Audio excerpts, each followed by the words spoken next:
They laughed. My own parents. My mother covered her mouth like it was a tasteful inside joke. My father shook his head in mock pity. $10, he whispered loudly enough for the entire conference room to hear. Heat rose up my neck as my name settled over the table like an afterthought. To Dana Harper, $10. I didn't look at my family. I focused on the glass wall catching the late morning light and pretended the floor didn't tilt.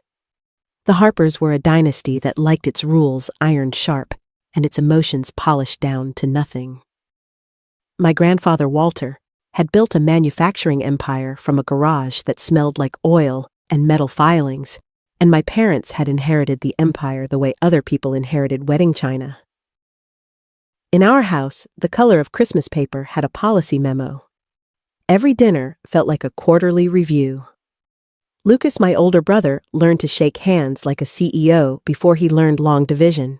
I learned to slide sideways through rooms quiet and invisible so nobody would notice when I drifted toward the windows with a sketchbook in my lap.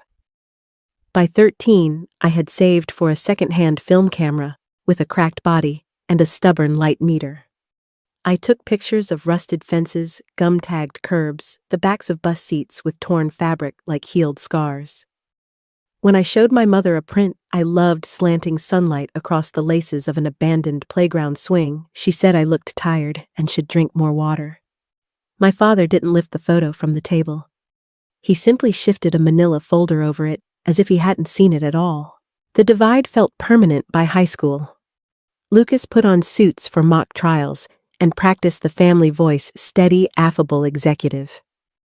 I took photos of the cafeteria dishwashers and the kid who wrote poetry on lunch trays with his finger. I applied to art school in secret and told my parents over dinner, pushing the acceptance letter across the linen like a confession.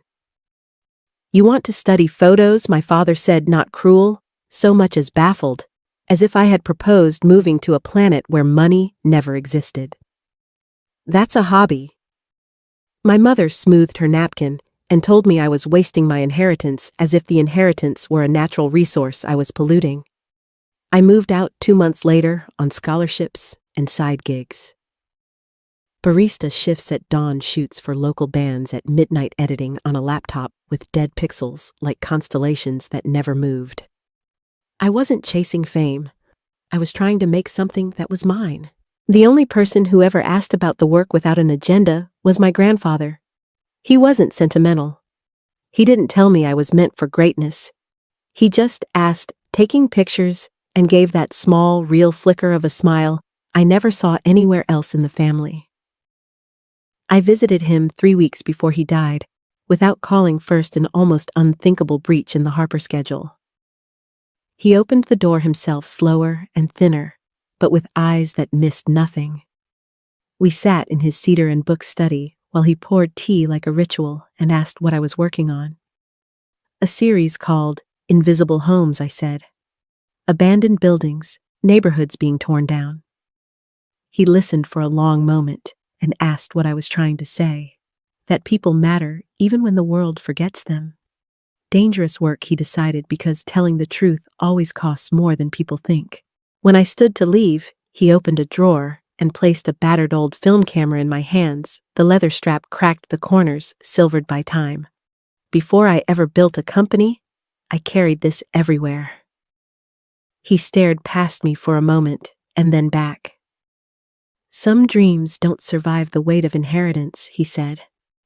Don't let them take your eye, Dana. I walked back into the cold with that camera pressed to my ribs like a promise. So on the morning, the family gathered for the reading of his will, sleek glass walls, marble floors, the kind of place where money speaks in a low voice. I wore my black dress from funerals and gallery openings and stayed quiet. My mother sat near the head of the table wearing a necklace that had belonged to her mother and the expression she reserved for donor galas. My father looked bored, in the way powerful men do when they already know the ending. Lucas gave me a nod that said we were related by paperwork. Mr. Whitaker, the family attorney, opened a thick file at exactly 10 o'clock a.m. and began distributing our grandfather's life in orderly parcels. a vacation home in Vermont, to an aunt investments to several cousins, an antique gun collection, to Lucas, a handwritten letter to my father, jewelry to my mother. When he finally glanced at me, he spoke without ceremony. To Dana Harper, he read, "Walter leaves the sum of $10. Laughter rippled like wind through wheat, soft, persistent, impossible to stop. I swallowed hard and kept my hands folded in my lap so nobody would see them tremble. I told myself it wasn't the money, but what it implied that I had been measured and found negligible. I was calculating how to stand up without my knees buckling when Mr. Whitaker cleared his throat. "There is a private addendum," he said, "meant only for Dana." The laughter died mid-breath. My father leaned forward, irritation replacing amusement. My mother's mouth tightened. I stood and followed Whitaker down a short hallway to a smaller office where the air felt still enough to cloud on breath. On the desk lay a thick cream envelope with my name in my grandfather's hand. The wax seal bore a tiny camera so precise, I laughed once, broken and grateful. Whitaker left me alone. My fingers shook as I opened the envelope and found several handwritten pages. "My dearest Dana," it began. He apologized for the theater of the $10 for the way it would land, then wrote that he needed them to show me who they were when they believed I had nothing. As the words unfolded, my chest tightened until I had to lay my palm flat on the paper to keep it from lifting. He had hidden the real inheritance from the public reading. I was the sole beneficiary of the Harper Creative Trust, controlling the philanthropic and creative arm of the family's wealth, along with ownership of a private gallery and a penthouse studio he had purchased quietly. 70% control, he wrote in his neat, unsentimental script, not as a trap, but as a key. They laughed, Dana, but they laughed too soon. I read the letter 3 times before believing it, the words refusing to settle in my mind. He had left me not scraps, not pity, but the true heart of the empire assets no one else at that table even suspected existed. My grandfather had orchestrated it with the same precision he once used to build factories and boardrooms. Only this time his blueprint was rebellion. Along with the letter was a small black box. Inside lay a brass key on a leather cord with a note beneath Beacon Street top floor, "Your new studio, your real inheritance." I pressed the key into my palm until it left an imprint, trying to anchor myself. For years I had braced against the weight of being less, of being the afterthought. And here was proof I had been seen all along. My grandfather had collected my photographs, preserved them, framed them. Every image I had once sold anonymously for pennies had been waiting for me quietly catalogued under false names. It was not charity, it was recognition. He had not left me money to rescue me. He had left me the tools to build. When I returned to the main conference room, I kept my face unreadable. My father smirked. My mother leaned close to him with a whisper sharp enough to cut glass, and Lucas scrolled through his phone as though he'd already spent his inheritance in his head. "Everything all right?" he asked, more curious than concerned. "Just needed a moment," I said. They nodded dismissive and returned to their chatter. They had no idea the ground had shifted beneath them. The days that followed blurred between silence and strategy. I met privately with Mr. Whitaker, who laid out the structure of the Harper Creative Trust investments, holdings a gallery on Beacon Street he had secured in my name. We walked through the penthouse studio one gray afternoon. The space was wide and spare sunlight spilling through tall windows, the air faint with the scent of fresh paint. On the walls hung my photographs, each carefully labeled with dates and locations in my grandfather's hand. Pieces I had forgotten he had remembered. I walked from frame to frame like a ghost wandering through an alternate life. In that moment, I realized the $10 inheritance was not just humiliation, it was camouflage. He had drawn their attention away from me so I could inherit without interference. For weeks, I said nothing. My parents sent clipped messages that barely concealed their amusement. "Hope you framed the check," my father texted once. Lucas forwarded me an article about trust fund kids with a winking emoji. I ignored them. Instead, I studied the trust documents and drafted plans. The more I read my grandfather's words, the clearer his intention became. Use your eye, not their rules.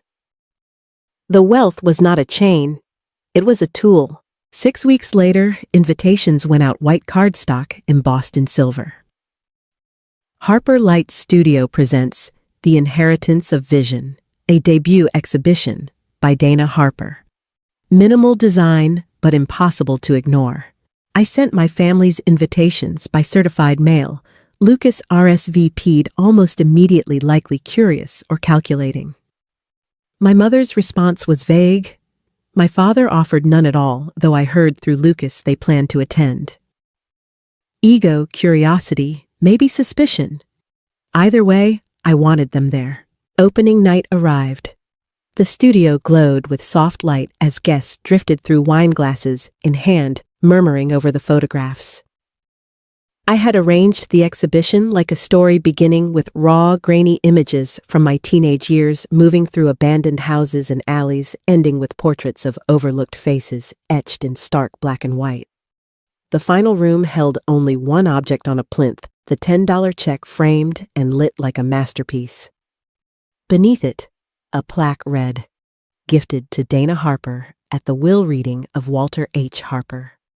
Value priceless." Another line followed. Sometimes the smallest inheritance is the greatest test. The timing was deliberate. As critics and donors whispered about the work, my parents entered pearls and tailored suits in place, followed closely by Lucas, with a faint smile tugging his mouth. They froze when they realized every wall bore my name. Lucas was the first to speak. "This is all you?" he asked, staring at a row of portraits. "Yes," I said simply. My mother tilted her head, voice careful. "Quite ambitious. Did someone sponsor this?" I shook my head. "Just one believer." My father's eyes narrowed. "Where did you get the money for all this?" "That's not the question you want to ask." I replied, calm but sharp enough to slice the air. Before they could respond, Mr. Whitaker appeared at my side, champagne flute in hand, a rare smile softening his granite features. He motioned to the platform near the plinth. The crowd hushed as he raised his voice. "Ladies and gentlemen, thank you for joining us at Harper Light Studio, founded by and dedicated to the artistic vision of Dana Harper. Tonight, we also reveal a story few know. As executor of Walter Harper's estate, I announce that Dana Harper is the sole beneficiary of the Harper Creative Trust." Gasps, murmurs, camera flashes. My parents stiffened as if the air had turned solid around them. Lucas blinked, as though trying to rearrange the facts in his mind. My father's jaw clenched. My mother's smile collapsed. Whitaker lifted his glass. Mr. Harper believed legacy should follow merit, not lineage. Dana's pursuit of truth and vision, despite opposition, earned his full trust. To Dana, the real heir. The applause rose like thunder, but I didn't look at the crowd. I looked at them, my family pale and silent, in the glow of lights and cameras, confronted at last with a truth they couldn't laugh away. I stepped down from the platform, the applause still echoing. My mother was the first to recover her pearls, trembling against her collarbone as she whispered fiercely, "Why didn't you tell us?" I met her eyes evenly. "Because you never asked what I was building. You only asked why I didn't fall in line." Her lips thinned, a mixture of disbelief and wounded pride. My father, fists tightening at his sides, scanned the gallery as though searching for cracks in the walls. "This was all some plan, a setup," he muttered. I shook my head. "No, it was a mirror." "You just didn't like what you saw." Lucas lingered, less angry than baffled. You run this place, he asked, his voice teetering between admiration and envy. Since always, I said, and left them standing amid the crowd, drowning in the sound of strangers' applause. That night, I stayed in the penthouse my grandfather had left me barefoot, on polished wood, the city glowing beyond the glass. I placed the $10 check on the desk beside a framed photograph I had taken years earlier of him staring out a train window. Alone in the quiet, I realized the inheritance wasn't money. It was freedom. He hadn't saved me from struggle. He had freed me to live on my own terms. In the weeks that followed, I worked tirelessly. The Harper Creative Trust wasn't just a vault of assets. It was potential. I met with advisors my grandfather had quietly lined up, learning how investments could balance profit with purpose. At the first board meeting, I wore black jeans and boots, not the polished armor of legacy. The trustees looked startled until I laid out a 3-year plan: grants for emerging artists, residencies, partnerships with community programs. My voice didn't shake, and by the end, they nodded in cautious respect. The empire was shifting, and for once, it was bending toward creation rather than control. Meanwhile, my family went quiet. My parents' messages grew rare, then stopped altogether. Lucas didn't return to the gallery after opening night. It didn't hurt as much as I thought it would. Some relationships are roots, I realized, but others are weights. I was lighter without them. The first residency artists moved in that spring, nervous, uncertain, carrying cameras, held together with tape sketchbooks full of raw visions. They reminded me of myself standing outside my grandfather's brownstone with nothing but a second-hand camera and stubborn hope. I gave them what I had once needed: space tools and the reminder that their voices mattered even if no one else believed it. One young woman knocked on my office door one evening, holding a battered camera in her hands. "Do you ever worry," she asked quietly, "that people will only see your money, not your work?" I smiled, recognizing the weight of her doubt. "All the time," I admitted, "but it only matters if you believe it.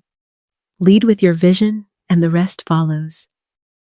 Her shoulders eased, and I saw in her eyes the flicker my grandfather had once seen in mine.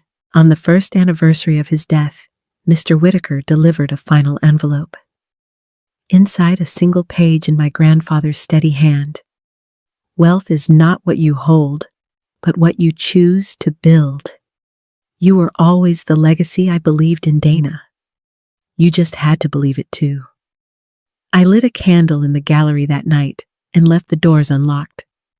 Strangers wandered in, students, tourists, neighbors. They paused in front of the $10 check, whispering, curious. They didn't know the whole story, and they didn't need to. Legacy didn't need explanation. It needed to be lived. Standing there in the dim glow, surrounded by the photographs I had once doubted anyone would ever see, I felt the truth settle.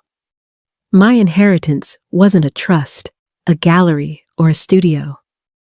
It was the power to define myself and the responsibility to open doors for others who might otherwise remain invisible. So let them laugh that day in the boardroom. They laughed too soon. Because what I carried forward wasn't their judgment, but his faith and the quiet conviction that art, like truth, outlives laughter. If this story moved, you don't forget to like, share, and subscribe for more. Leave a comment about what legacy means to you. I'd love to hear your thoughts.